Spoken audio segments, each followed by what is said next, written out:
इस वीडियो में हम कुछ करणी व्यंजकों यानी रेडिकल एक्सप्रेशंस के उदाहरण लेंगे जिनमें इन व्यंजकों का योग एवं व्यवकलन यानी एडिशन और सब्ट्रैक्शन होगा और ये आपके लिए बहुत ही उपयोगी सिद्ध होगा। कुछ उदाहरण लेते हैं। 3 गुणा वर्गमूल यानी स्क्वायर रूट 8 का हम पढ़ चुके हैं। प्रिंसिपल स्क्वायर रूट या पॉजिटिव यानी धनात्मक वर्गमूल के विषय में। घटा 6 गुणा वर्गमूल 32 का। तो देखते हैं इसे इसके सरलतम रूप में कैसे लाएंगे। तो सबसे पहले 8 को हम लिख लेते हैं 2 गुणा 4। 4 पूर्ण वर्ग है, परफेक्ट स्क्वायर। आपको मालूम ही है ये किसका वर्ग है। 4 के गुणनखंड होते हैं 2 गुणा 2, लेकिन ऐसा करने की जरूरत नहीं है। तो हम 3 गुणा वर्गमूल 8 को लिख सकते हैं 3 गुणा वर्गमूल 4 गुणा वर्गमूल 2, जो कि समान है स्क्वायर रूट ऑफ 4 टाइम्स 2 के, जो बराबर है स्क्वायर रूट ऑफ 8 के। तो ये पद या ये टर्म समान है इस टर्म के। अब लेते हैं हम 32 का हम वर्गमूल लेना चाहते हैं। 32 बराबर होता है 2 गुणा 16 के। 16 पूर्ण वर्ग है, परफेक्ट स्क्वायर। तो इसे ऐसे ही रहने देते हैं। आपकी जानकारी के लिए बता दूं, इसके फैक्टर्स या गुणनखंड हैं 4 गुणा 4। 4 2 बार है और गुणनखंड लेंगे तो ये 2 गुणा 2 हो जाएगा, परंतु हमें मालूम है कि ये किसका वर्ग है, तो और फैक्टराइजेशन की जरूरत नहीं है। तो दूसरे व्यंजक को हम ऐसे ही लिख देते हैं। घटा 6 गुणा वर्गमूल 16 का गुणा वर्गमूल 2।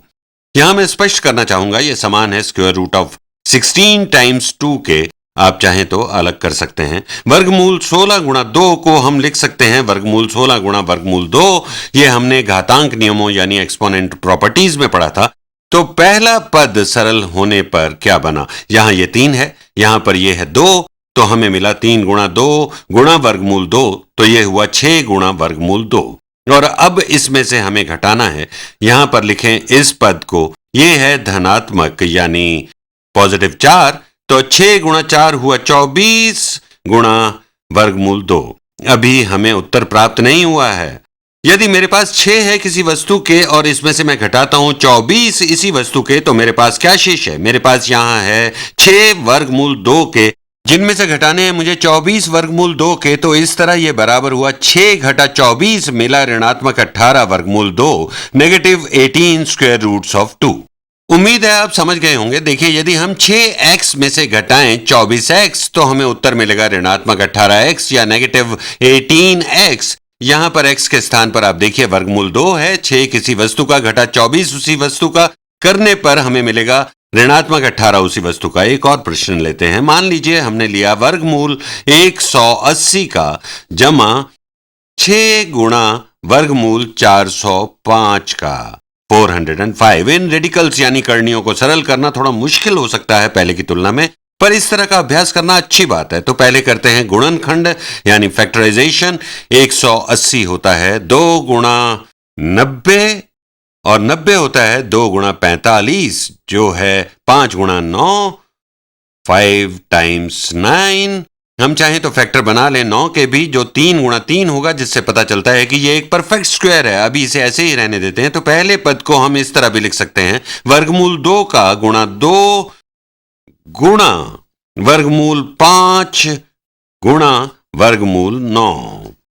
मैं 9 के वर्गमूल को यहां आगे लिखता हूं, तो स्क्वायर रूट ऑफ 2 गुणा वर्गमूल 5 गुणा वर्गमूल 9। तो ये दूसरा पद किसके बराबर है, इसके भी गुणनखंड निकाल लेते हैं।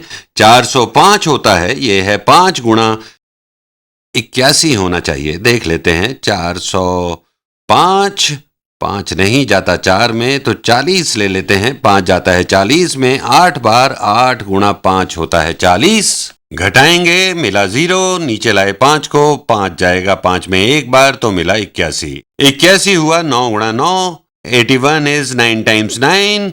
और हम और भी फैक्टर्स बना सकते हैं यदि हमें 4th रूट निकालना हो, परंतु अभी तो हमें स्क्वायर रूट ही निकालना है। और यहां हमें ये 9 और 1 ये 9 मिल ही गया। तो दूसरा एक्सप्रेशन, सेकंड एक्सप्रेशन है जमा 6 गुणा वर्गमूल 9 गुणा 9 का 9 टाइम्स 9 गुणा वर्गमूल 5 का स्क्वायर रूट ऑफ 5।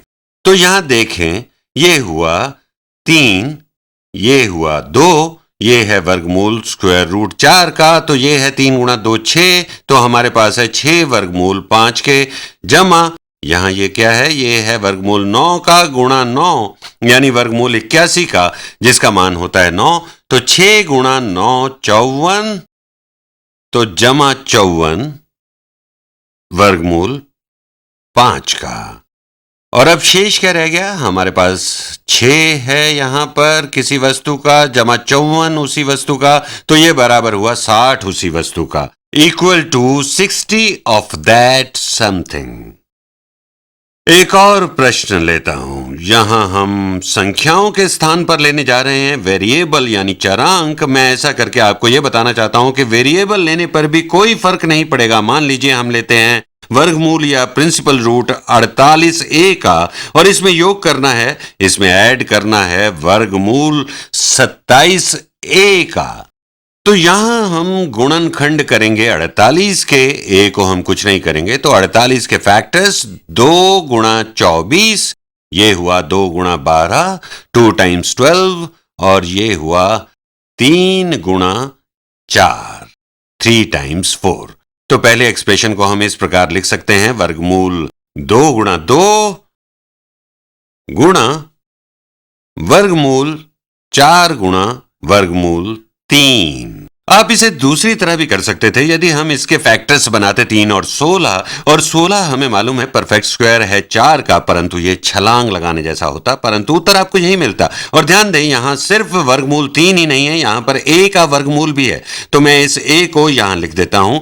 मैं इसे अलग से भी वर्गमूल के रूप में लिख सकता हूं, क्योंकि ये दोनों ही परफेक्ट स्क्वायर नहीं है। अब 27 होता है 3 गुणा 9 एक परफेक्ट स्क्वायर रूट है, तो इसे हम यहीं छोड़ देते हैं। और दूसरे पद को हम लिख सकते हैं वर्गमूल square root of 9 times square root of 3a। और इन दोनों में आपने देखा कि बीच का एक स्टेप मैंने नहीं लिखा है। मैं यहां लिख सकता था पहला व्यंजक यानी वर्गमूल 9 का गुणा 3a, square root of 9 times 3a, और फिर मैं इस स्टेप को लिखता।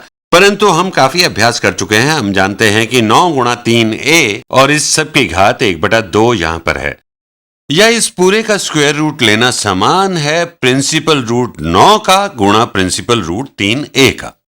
तो ये स्टेप मैंने छोड़ दिया था इन दोनों में, परंतु मेरा विश्वास है आपकी समझ में आ गया होगा। तो यहां जो पद है वो हो जाएगा 2, ये वाला स्टेप हो गया अब 2, तो ये हो जाएगा 4 गुणा वर्गमूल 3a, और ये जो यहां पर है ये है 3, तो ये पूरा हो जाएगा जमा 3 गुणा वर्गमूल 3a। 4 किसी वस्तु का जमा 3 उसी वस्तु का बराबर होगा, विल बी इक्वल टू 7 उसी वस्तु का। उम्मीद है ये आपके लिए उपयोगी होगा।